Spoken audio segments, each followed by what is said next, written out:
अंग्रेजी अखबार the Indian express ने एक खास रिपोर्ट की है जिसमें अखबार ने बताया है कि प्रधानमंत्री नरेंद्र मोदी के खिलाफ आदर्श आचार संहिता उल्लंघन के शिकायत मामले में केंद्रीय चुनाव आयोग क्या फैसला सुना सकता है। अखबार लिखता है कि चुनाव आयोग कह सकता है कि चुनाव प्रचार से जुड़ी रैली में प्रधानमंत्री नरेंद्र मोदी का राम मंदिर के उद्घाटन की बात करने को धर्म के नाम पर वोट मांगने की अपील नहीं कहा जा सकता। चुनाव आयोग ये भी कह सकता है कि सिख आबादी वाले चुनाव क्षेत्र में प्रधानमंत्री मोदी के सिखों के धर्म स्थलों में से एक करतारपुर साहिब कॉरिडोर के विकास का जिक्र करना और अफगानिस्तान से सिखों के लिए पवित्र माने जाने वाले गुरु ग्रंथ साहिब का वापस लाना आचार संहिता का उल्लंघन नहीं है। अखबार लिखता है कि उसे पता चला है कि प्रधानमंत्री के खिलाफ शिकायत के मामले में चुनाव आयोग ये फैसले दे सकता है। दरअसल सुप्रीम कोर्ट के वकील आनंद एस जोंदाले ने आयोग से शिकायत की थी कि 9 अप्रैल को उत्तर प्रदेश की पीलीभीत में एक चुनावी रैली में प्रधानमंत्री मोदी ने हिंदू देवी देवताओं और हिंदू पूजा स्थलों और सिखों के पवित्र स्थलों और सिख गुरुओं के नाम पर वोट मांगे थे। पीलीभीत में पीएम मोदी की रैली के एक दिन बाद यानी 10 अप्रैल को जोंदाले ने चुनाव आयोग से शिकायत की थी। उनका कहना था कि ऐसा कर मोदी ने चुनावी आचार संहिता का उल्लंघन किया है। ये फैसला ऐसे वक्त आ सकता है जब राजस्थान के बांसवाड़ा की एक रैली में पीएम मोदी पर मुसलमानों को लेकर की गई टिप्पणी पर भी चुनाव आयोग से शिकायत की गई है।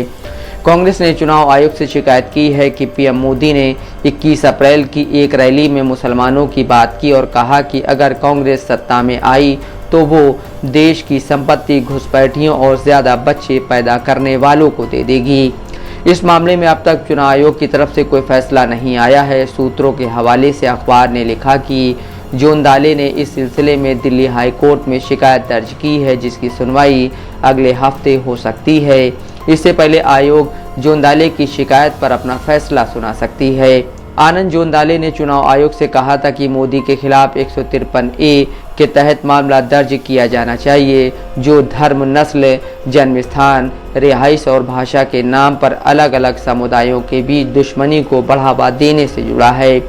शिकायत पर चुनाव आयोग से फैसला न मिलने पर आनंद ने 15 अप्रैल को दिल्ली हाई कोर्ट का रुख किया और कोर्ट से कहा कि उनकी शिकायत के आधार पर कोर्ट चुनाव आयोग को प्रधानमंत्री के खिलाफ कार्रवाई करने का आदेश दे। अखबार लिखता है कि उसे पता चला है कि चुनाव आयोग ने इस मामले से जुड़ी अपनी जांच में इसे आचार संहिता का उल्लंघन नहीं माना है और फैसला किया है कि पीलीभीत की रैली में मोदी केवल अपनी सरकार की उपलब्धियां गिनवा रहे थे। अखबार लिखता है कि उसे ये पता चला है कि आयोग ने यह भी फैसला किया है कि पीएम की स्पीच से दो समुदायों के बीच दुश्मनी को बढ़ावा देने जैसा जोखिम नहीं है और चुनाव प्रचार के दौरान धर्म की जिक्र करना चुनाव आयोग की कार्रवाई के लिए पर्याप्त वजह नहीं है क्योंकि इससे उम्मीदवार की चुनाव प्रचार की आज़ादी पर असर पड़ सकता है। 9 अप्रैल की रैली में पीएम मोदी ने इंडिया गठबंधन पर जमकर हमला बोला था और कहा था कि पार्टी ने अयोध्या में राम मंदिर के उद्घाटन में हिस्सा नहीं लिया। ऐसा करके उन्होंने भगवान राम का अपमान किया था।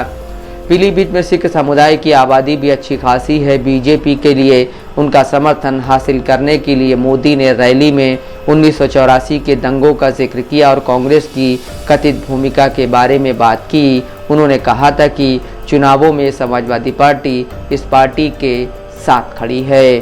मोन्टू राजा, दस्तक लाइव न्यूज़।